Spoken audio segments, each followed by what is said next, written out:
Assalamualaikum warahmatullahi wabarakatuh. Halo, apa kabar Anda di pagi ini teman?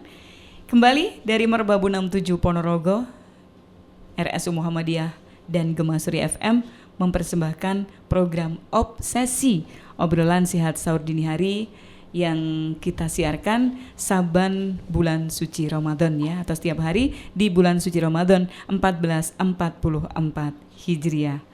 Semoga apa yang kita sajikan benar-benar bermanfaat.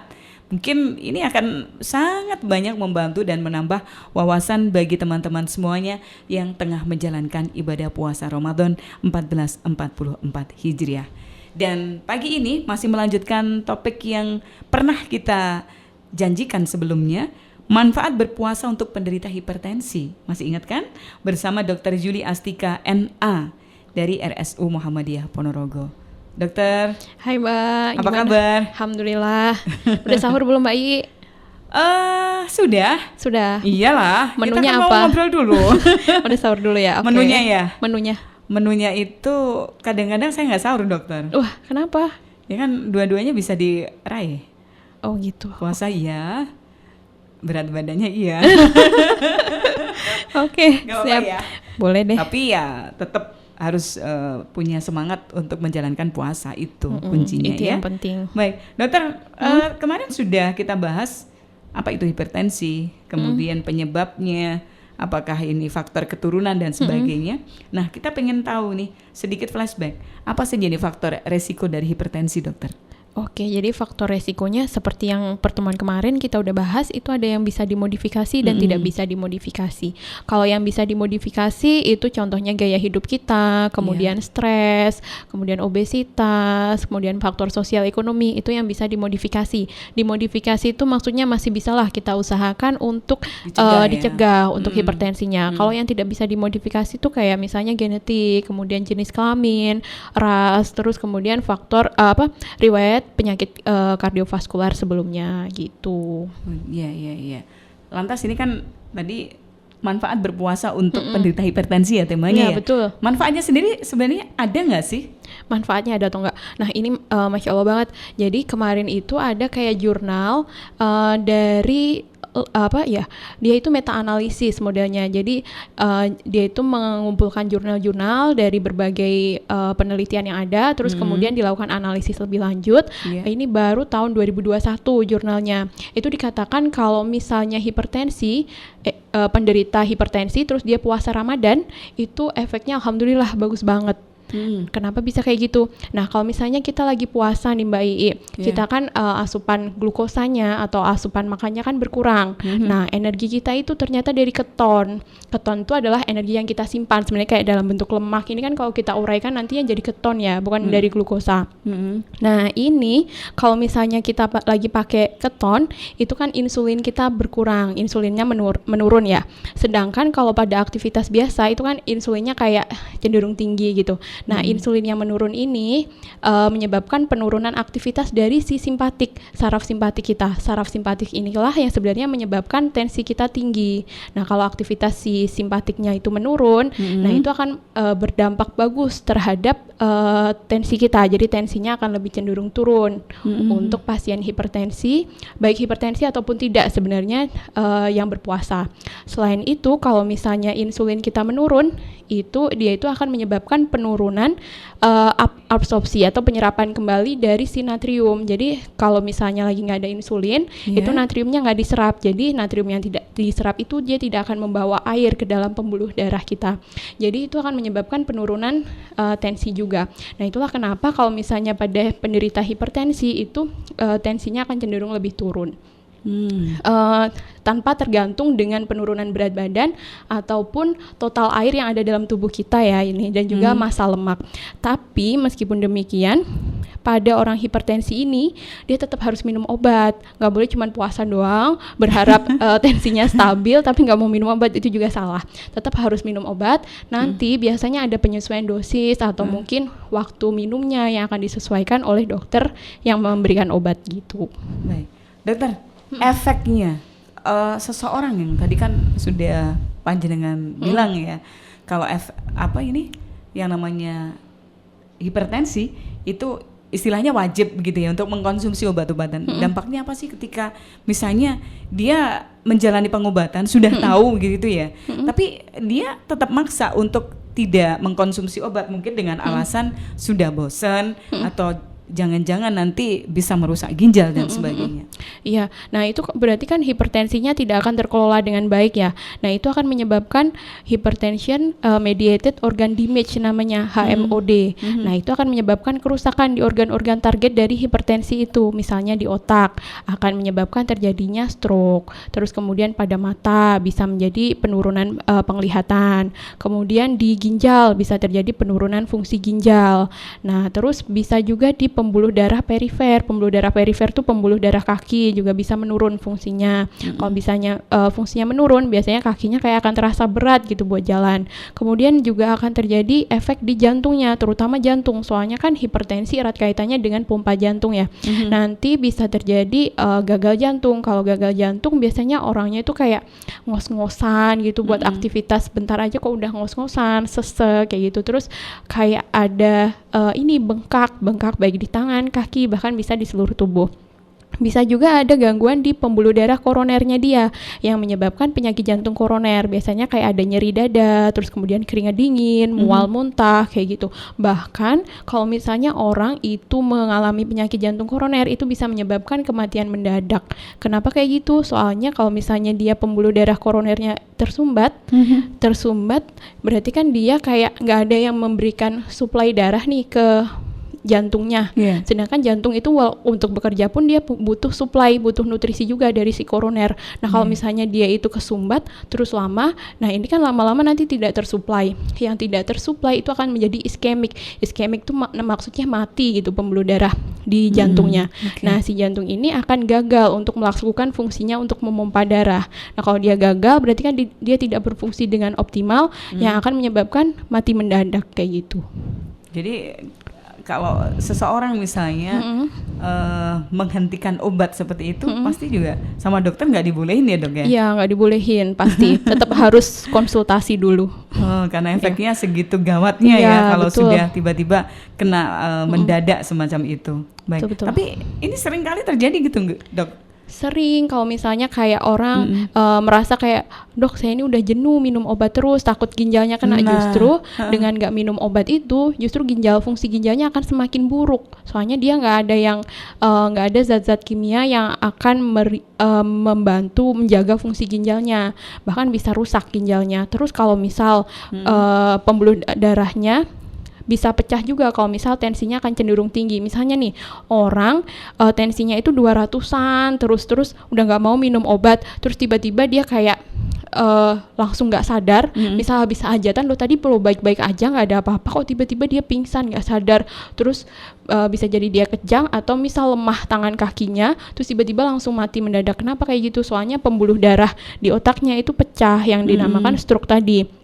Nah kalau misalnya pembuluh darahnya dia pecah, terus banyak area otak yang maksudnya yang disuplai oleh pembuluh darah itu tuh pembuluh darahnya pecah, berarti kan otaknya tidak bisa menjalankan fungsinya juga. Nah itu bisa menyebabkan kematian mendadak juga, sama kayak yang di jantung tadi. Oh iya.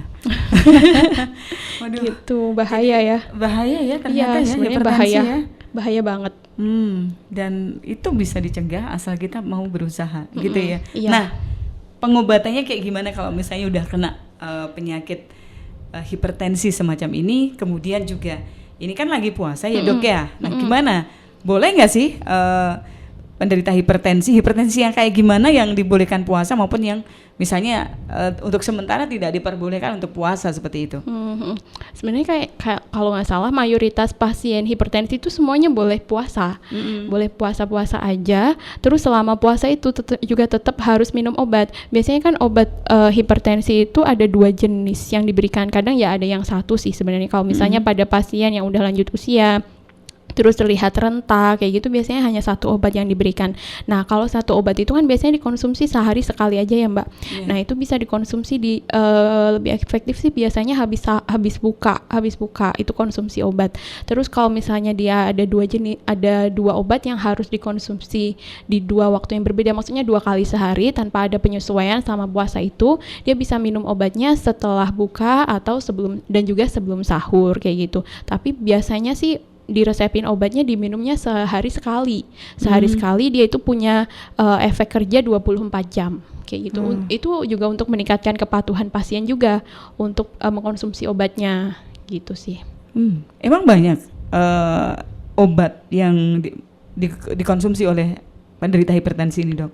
Sebenarnya tergantung Mbak. Kalau misalnya dia masih hipertensi yang belum ada kerusakan organnya, itu biasanya obatnya itu cenderung lebih sedikit dibandingkan mereka yang hipertensi terus sudah ada kerusakan organnya. Itu kan ada obat-obat yang diberikan untuk penurunan tensi, ada obat yang diberikan untuk mengelola kolesterolnya agar tetap di nilai yang stabil. Kemudian juga ada obat yang untuk melindungi dari penggumpalan darah kayak gitu. Jadi ini benar-benar bersifat personal banget, tergantung pasiennya itu. Dia itu ada komorbid atau penyakit penyerta apa dengan hipertensinya, nah itu akan mempengaruhi jumlah obatnya. Biasanya sih gitu. Tapi kalau misalnya dia udah terkontrol, terus bagus compliance-nya, biasanya obatnya akan lebih sedikit gitu sih. Di kondisi seperti apa? Misalnya penderita hipertensi harus membatalkan puasanya, dokter? Harus membatalkan puasanya. Misalnya orang hipertensi yang tiba-tiba terjadi hipotensi yang mendadak. Hipotensi mendadak itu kayak gimana? Hipotensi maksudnya? Itu keluhannya kayak tiba-tiba pusing gitu terus kemudian pingsan. Nah, itu biasanya boleh menghentikan puasanya. Atau orang-orang yang hipertensi yang dia terkena serangan jantung mendadak. Serangan jantung mendadak yang harus minum obat yang ditaruh di bawah lidah, kan itu otomatis harus membatalkan puasanya. Kalau misalnya obat yang ditaruh di bawah lidah itu biasanya ada disertai dengan obat yang dikunyah kayak gitu, berarti kan otomatis dia akan membatalkan puasanya. Biasanya orang-orang yang ada kejadian akutnya yang harus membatalkan puasanya ketika orang itu hipertensi gitu. Gejala-gejalanya kayak gimana itu, Dok? Gejala-gejalanya yang harus batal itu ya. Biasanya sih kalau misalnya yang harus masukin obat di bawah lidah itu kan penyakit jantung koroner ya. Itu tuh biasanya nyeri dada, ampek gitu dadanya, rasanya nggak nyaman, rasa berat kayak ketindih gitu dadanya. Bisa juga tembus ke belakang, ke punggung, terus ada keringat dingin, mual muntah, terus kayak ini tangannya juga kesemutan gitu. Atau kalau misalnya dia ada diabetes juga, dia justru keluhannya tuh nyeri di sini, di ulu hatinya gitu. Kemudian ada juga yang disertai dengan keluhan sesak kayak gitu pasiennya. Baik. Gitu. Pertolongan pertama yang harus dilakukan, dokter? Pertolongan pertamanya pasti kalau misalnya dia minta pertolongan dari orang sekelilingnya dia, misalnya keluarganya kayak ini kenapa aku kok dadaku nggak enak ya gitu. Nah keluarganya ini tetap tenang, jangan panik gitu. Terus biasanya harus dibawa ke rumah sakit. Kalau kayak gini harus segera dibawa ke rumah sakit gitu sih, untuk mendapatkan pertolongan dari tenaga medis. Iya, langsung minum atau langsung maem begitu, Dok?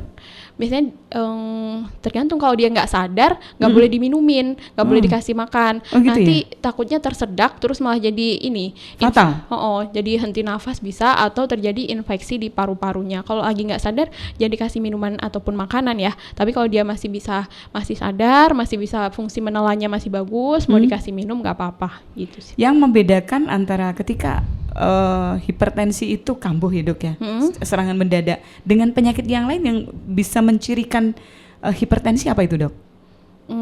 Maksudnya gimana nih, Mbak? Jadi contohnya kasus coba. Misalnya ya, seseorang itu tiba-tiba sudah mau kolaps seperti itu. Oh, ini karena hipertensinya atau tekanan darahnya tinggi itu. Yang mencirikan apa? Sebenarnya penurunan kesadaran pun penyebabnya kan banyak ya. Bisa jadi penurunan kesadaran itu karena tensinya yang tinggi atau serangan jantung gitu yang mendadak. Bisa juga kadar gulanya yang rendah. Nah, kalau misalnya ini kita lihat flashback dulu ke belakang, asupan nutrisinya kalau misalnya hipoglikemi ya atau kadar gulanya rendah kan kadang orang langsung kayak pingsan gitu juga bisa. Nah itu biasanya dia mungkin selama sahur atau buka benar-benar dibatasi banget, makanya mungkin lagi program diet atau gimana gitu, nggak sahur, terus makan minum manisnya kurang, ditambah dia mungkin habis melakukan aktivitas fisik yang berat, kayak misalnya dia habis olahraga, terus olahraganya pas panas banget, terus tiba-tiba dia kayak energinya udah habis, hasilnya hipoglikemi. Terus ditambah dia mungkin tidak ada riwayat tensinya tinggi kayak gitu. Nah kalau pasien hipertensi, kalau misalnya dia mendadak nggak sadar, terus dia riwayatnya hipertensi, ada pusing banget kepalanya, muntah sampai muncrat, atau ada itu kan berarti mengarah ke stroke ya, atau kelemahan tangan kaki biasanya kalau stroke kayak gitu.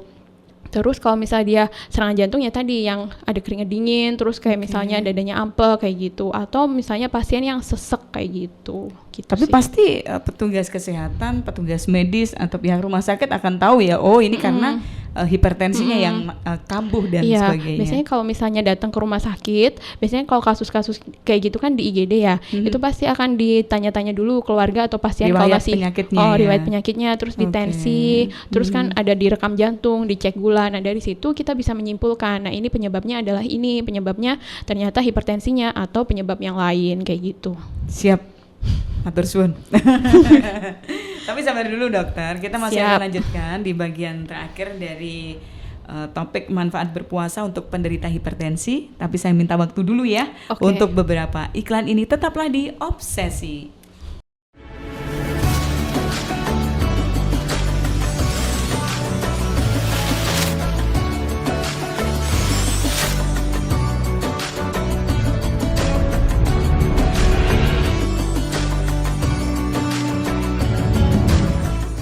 Baik, Obsesi obrolan sehat sahur dini hari dari 94,2 Gemasri FM yang dipersembahkan oleh RSU Muhammadiyah masih tetap setia bersama dengan Anda.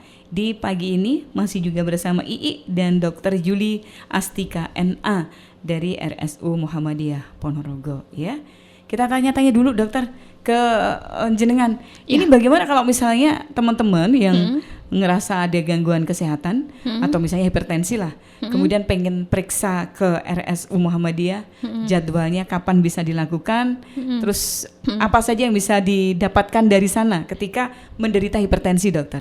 Oke, baik. Jadi kalau misalnya seseorang itu ingin kayak periksa gitu ya, kalau misal di hari kerja itu hari Senin sampai dengan hari Sabtu, itu kalau misal pagi hari jam 7 sampai jam 2 sore itu bisa lewat ke poli umum dulu kalau misal kasusnya bukan gawat darurat. Nah, di sana di poli umum pasien akan diperiksa oleh dokter umum, kemudian akan dievaluasi lebih lanjut apakah perlu pemeriksaan lab dan pemeriksaan lainnya. Di sana semuanya lengkap, ada pemeriksaan lab, pemeriksaan ronsen, USG, kemudian rekam jantung dan lain-lainnya sesuai dengan indikasi dari pasiennya.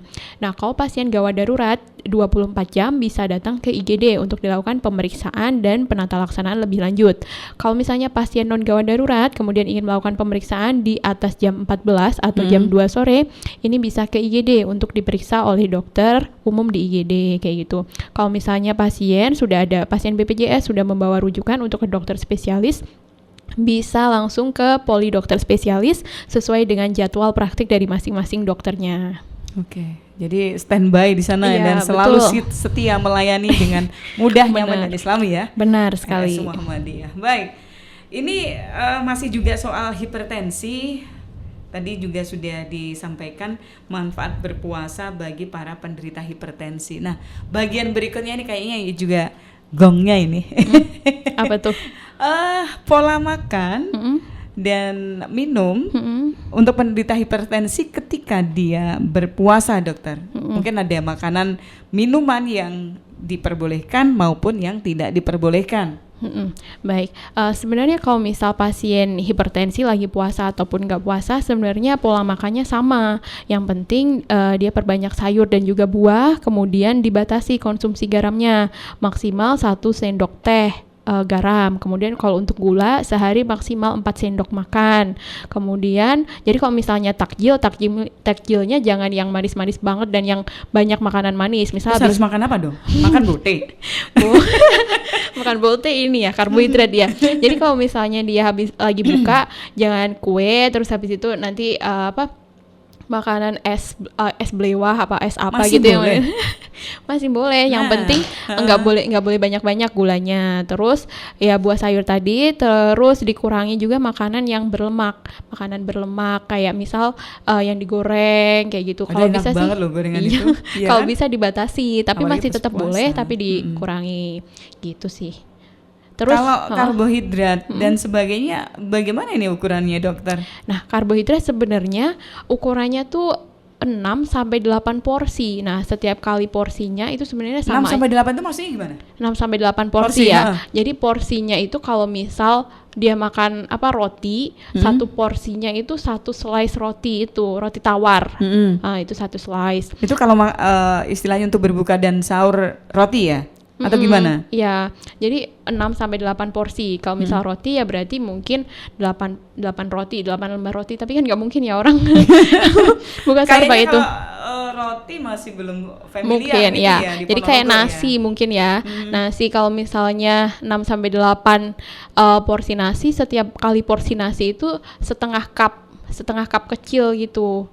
Nanti bisa di searching ini di porsi nasi itu seberapa. Nah, di situ sarannya sih 6 sampai 8, jangan sampai berlebihan. Soalnya nanti kalau berlebihan kan terjadi penumpukan lemak. Jadi nanti Sampai segunung puasanya Munjung. puasanya nggak bikin gitu kan? Oh, bener, makin gendut nanti habis puasa. Gitu. Oke.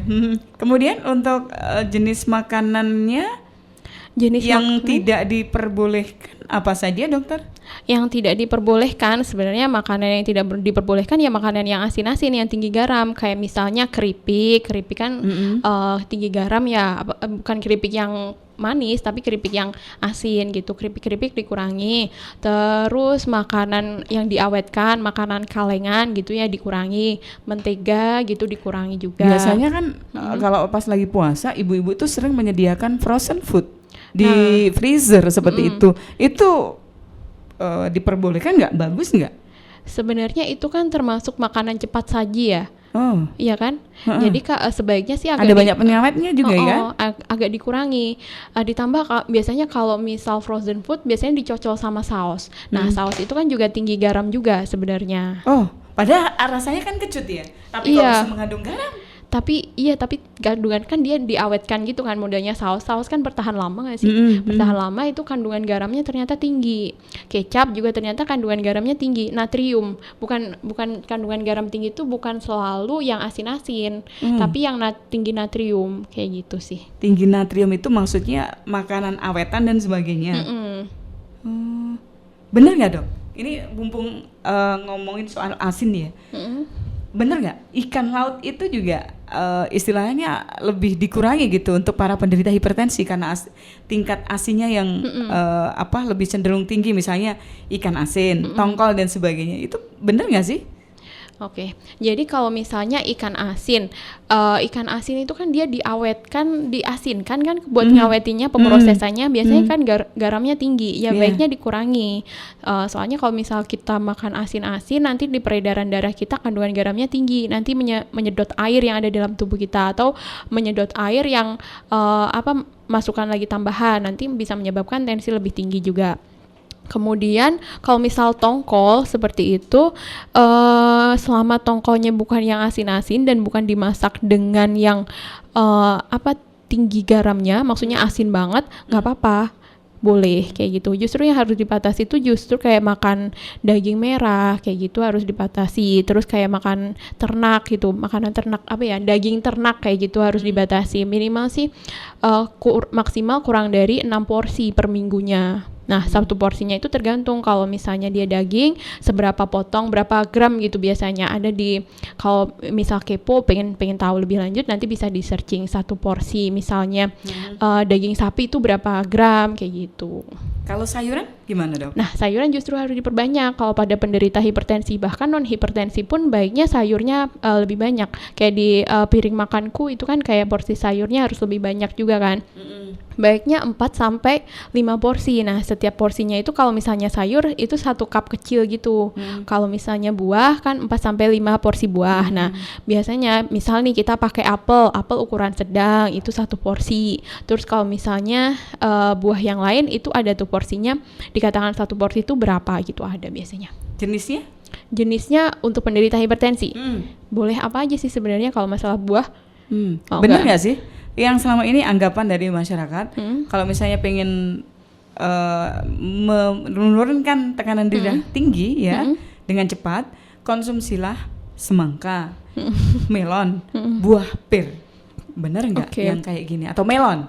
Melon, ya sebenarnya kalau misal kita habis makan melon kan lebih banyak kandungan ininya ya, airnya ya sebenarnya. Sebenarnya sih nggak apa-apa, nggak perlu maksudnya bukan jadi pengobatan alternatif untuk pasien hipertensi ya, boleh dikonsumsi, tapi bukan berarti dengan kayak gitu tensinya jadi turun terus nggak perlu minum obat, enggak, tetap harus minum obat. Dan kalau misalnya mitos yang kayak gitu, itu sih kalau berdasarkan studinya sebenarnya kayak belum terbukti secara signifikan bisa menurunkan tensi. Makanya kan selama ini kalau misal periksa ke dokter kan nggak pernah dianjurkan, udah Bu nggak usah konsumsi obat, ini makan melon aja 1 truk gitu kan. Enggak, jadi kayak tetap harus minum obat, ditambah konsumsi buahnya yang sesuai takaran aja, nggak perlu sampai yang harus sekerenjang timun kayak gitu. Iya, benar. Oke, baik. Nah, dokter, ini pencegahannya lalu seperti apa? Nah, oke. Jadi untuk pencegahan hipertensi sendiri sebenarnya ada digaung-gaungkan nih sama Kementerian Kesehatan Indonesia. Disingkat dengan CERDIK. Nah, CERDIK, C-nya itu, jadi CERDIK itu merupakan akronim. Jadi C-nya, C-nya itu cek kesehatan rutin. Cek kesehatan rutin kayak tinggi badan, berat badan, lingkar pinggang yang kemarin kita udah sebut nih. Terus kemudian kayak cek tensi, kemudian cek tekanan darah, tensi tekanan darah ya sama ya. Terus kemudian cek gula dan lain-lainnya. Kemudian minimal tergantung berapa bulan sekali nih untuk cek kesehatan ini. Nah, ini tergantung dari kondisi masing-masing orangnya. Kalau misalnya orangnya beresiko, misalnya orangnya endut banget, terus tensinya itu agak tinggi itu berapa ya? Misal 160 lah. Katakan itu kan berarti tensinya udah tinggi ya. Berarti seminggu kemudian dia kayak harus cek lagi. Nah, tapi kan ini preventif ya. Itu kan tadi kuratif kalau udah kayak gitu ya. Preventif berarti orang-orang yang resikonya lebih rendah. Berarti bisa dilakukan setiap tahun sekali atau 6 bulan sekali. Tergantung dari profil setiap individu dan juga faktor resiko yang dimiliki oleh individunya. Ini maksudnya cek kesehatan ini check up gitu dok? Iya betul, check lengkap? up. Atau tertentu aja begitu? Kalau untuk hipertensi sih yang disarankan sebenarnya kayak tensi gitu-gitu, yang penting tensi. Kemudian kalau misalnya cek gula, kolesterol gitu boleh, tapi nggak semua pemeriksaan harus dilakukan. Kayak fungsi tiroid gitu yang nggak harus dilakukan kecuali ada gejala atau keluhan yang mengarah ke situ, nanti baru dicek kayak gitu. Baik. Kemudian kita beralih ke E ya. E-nya enyahkan asap rokok. Jadi baik perokok aktif maupun pasif sebenarnya beresiko. Jadi sebaiknya menghindari. Kita nggak boleh ngerokok dan juga nggak boleh menghirup asap rokok kayak gitu. Terus kemudian R-nya adalah rajin aktivitas fisik. Nah, aktivitas fisik ini biasanya yang aerobik, intensitasnya sedang, 30 menit setiap kali melakukannya. Contohnya apa? Misalnya bersepeda, kemudian renang, kemudian apa lagi ya? Tapi ini disesuaikan dengan umur juga kan dok? Ya betul, ini biasanya 30 menit setiap kali melakukan, 3-5 kali per minggunya. Terus kemudian tadi nyampe apa Mbak? R ya? R. D, diet seimbang. Diet seimbang ya tadi udah kita bahas di awal-awal, ada yang makan buah sayur yang banyak kayak gitu, terus dikurangi asupan garam. Terus D, apa habis itu CERDIK. I-nya ya. I-nya itu adalah apa Mbak kira-kira I-nya? Mesti Inya ya. ini adalah istirahat yang cukup. Istirahat yang cukup. Jadi kalau Apa misalnya fungsi istirahat bagi penderita hipertensi sebenarnya? Pasti ada sesuatu di baliknya. Kenapa ini sampai ada himbauan digaungkan seperti ini? ya betul, hal istirahat yang cukup ya. Kenapa? Kalau misalnya orang hipertensi ditambah dia itu kerjanya berat, terus kayak stres sosialnya tinggi, kayak stres pekerjaannya tinggi, tidurnya kurang, itu tensinya akan semakin meningkat. Nah, tensinya kalau semakin meningkat nanti dia akan semakin tidak terkontrol hipertensinya kayak Baik, gitu baik. sih. Makanya disarankan untuk istirahat yang cukup, yaitu 7 sampai 8 jam per hari. Sebisa mungkin kayak gitu. Kemudian kayak ini kelola stres. Jadi sebisa mungkin kalau menjalani kehidupan jangan terlalu stres gitu, relax Nggak aja. bisa. Semuanya jangan dipikirin. Nanti mau menambah beban diri sendiri. Istilah kalau bagi orang Jawa menyebut adalah diunggah nih ya duduk nih Iya, gitu ya. betul. Jangan selalu tegang Betul, terus betul memikirkan sesuatu. Walaupun mungkin dalam sebuah pekerjaan itu ada banyak pesaing seperti itu ya. Persaingannya itu maksudnya ketat banget, tapi kita harus mampu mengelola Betul. mental kita dan sebagainya Iya, seperti itu. jadi harus relax aja. Oke. Masih ada lagi mungkin? Ada tambahan dokter sebelum kita tutup sajian sih. obsesi di pagi ini? Harapannya kepada masyarakat seperti Oke, apa? harapannya untuk masyarakat yang mendengarkan Radio Gema Surya semoga bisa menjalani ibadah puasa dengan lancar Amin. dan juga tetap sehat. Kemudian untuk bagi penderita hipertensi semoga tetap mengkonsumsi obatnya dan juga melakukan aktivitas fisik seperti yang direkomendasikan, makanannya dijaga agar di bulan puasa ini justru tidak terjadi hal yang diinginkan. Misalnya kayak hipertensinya bikin kenapa-napa yang harus dirawat inap kan sayang banget. Jadi kalau misalnya harus rawat inap terus lagi puasa, nanti bayar utang lagi kayak gitu. Gitu sih. Semoga tetap selalu Amin. sehat selalu. Amin. Matur suwun Dokter Julie sudah Ya, bersama dengan sama-sama. kita. Mudah-mudahan kapan-kapan bisa ketemu lagi ya. Amin. Baik, matur suwun. Assalamualaikum Terima kasih warahmatullahi kembali Mbak wabarakatuh. Ii. Ya.